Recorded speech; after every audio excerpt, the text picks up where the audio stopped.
Hello everyone and welcome to my new play and chat video. This time around I'm playing Life Force Tenka on the PlayStation 1. This was a pretty good first person shooter. I got this back when it first came out on the PlayStation 1, and it was kind of a bit of a technological achievement really. It is a proper 3D environment insofar as, unlike Doom for example, which has 2D sprites placed into a 3D environment.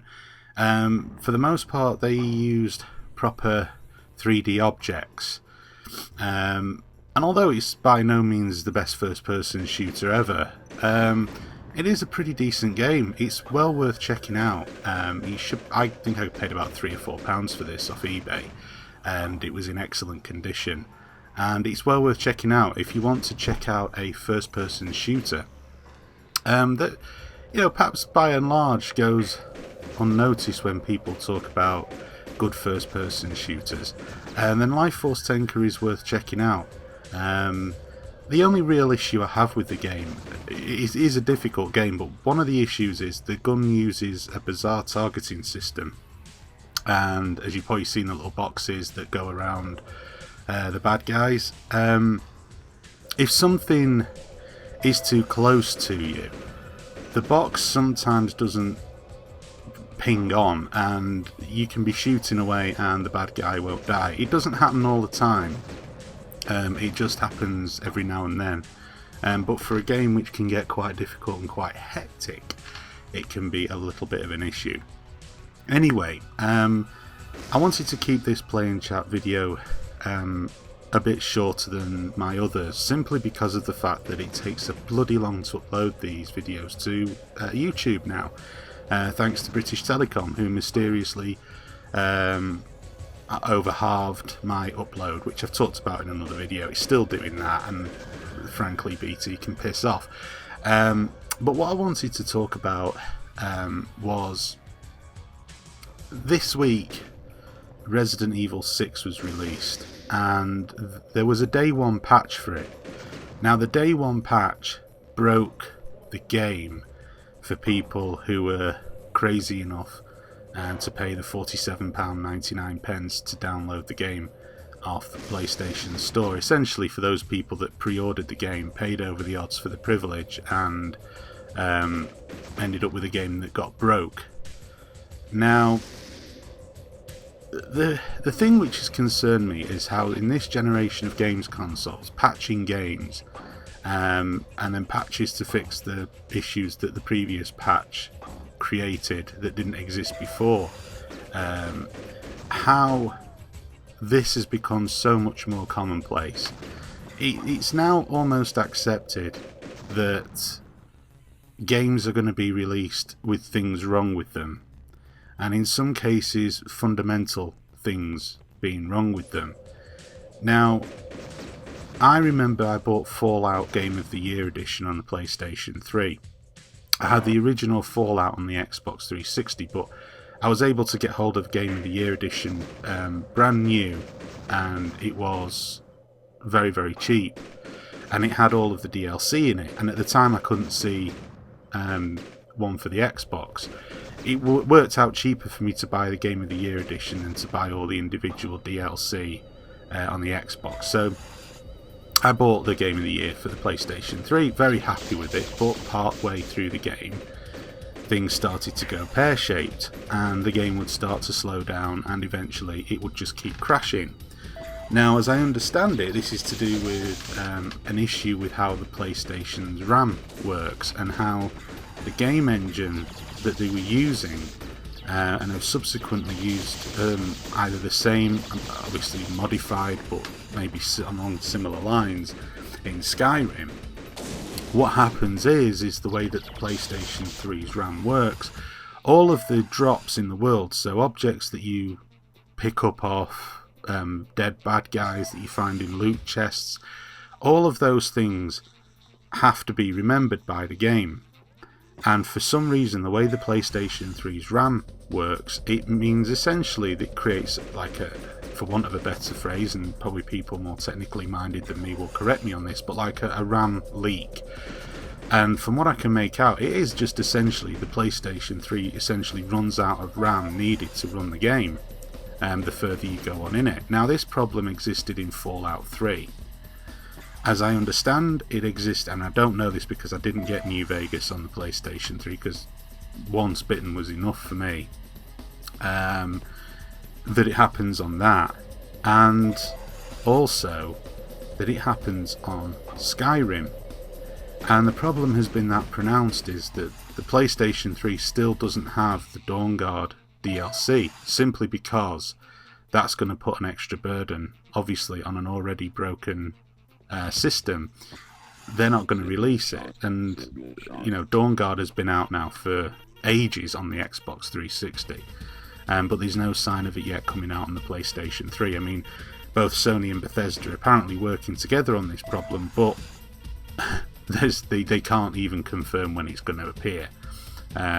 So, you know, there may be a chance as yet that they may just say, look, this is going to cost too much money, it's not going to happen.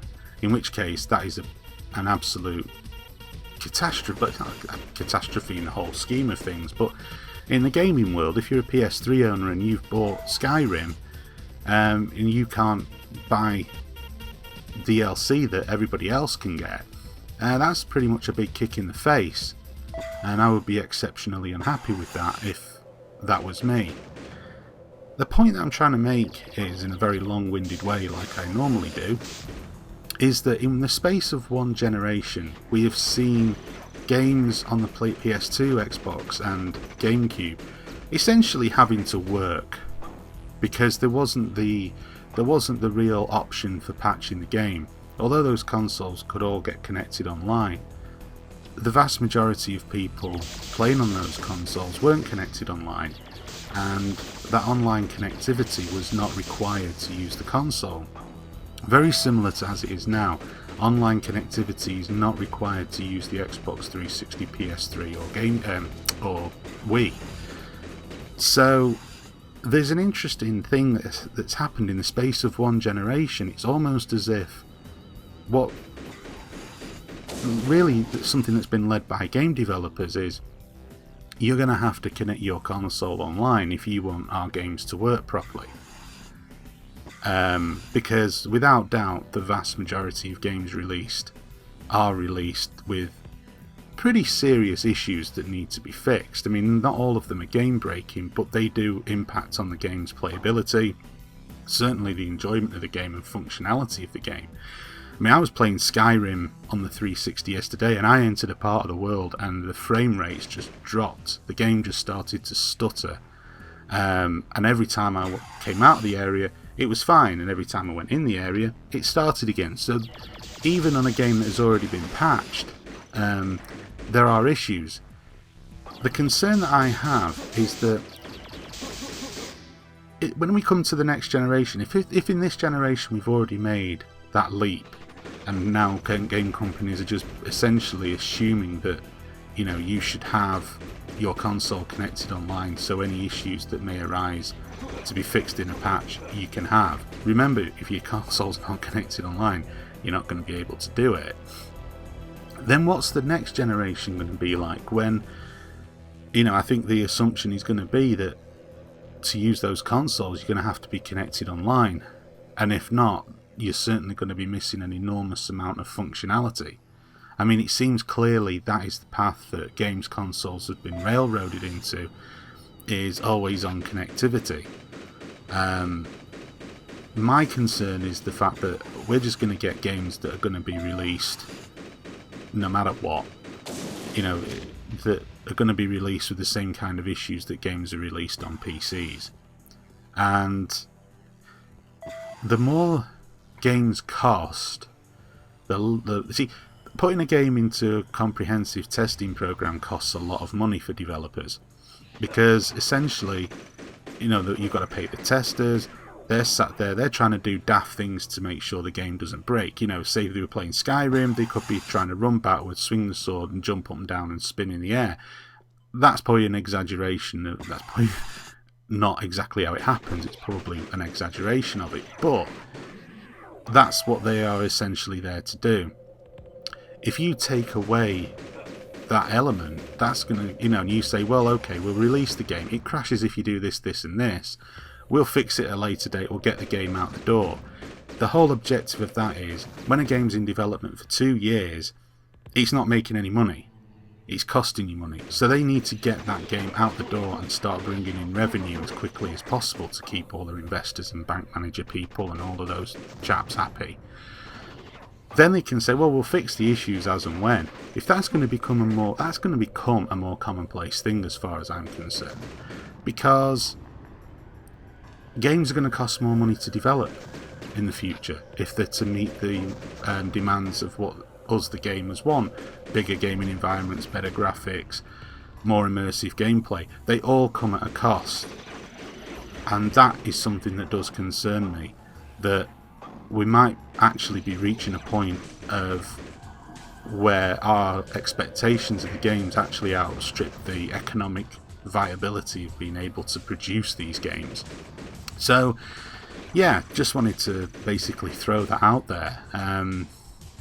It is something that does worry me about the next gen, and it's something that I hope they do find a solution for. Anyway, thanks for watching this video, and stay tuned to my channel for more to come.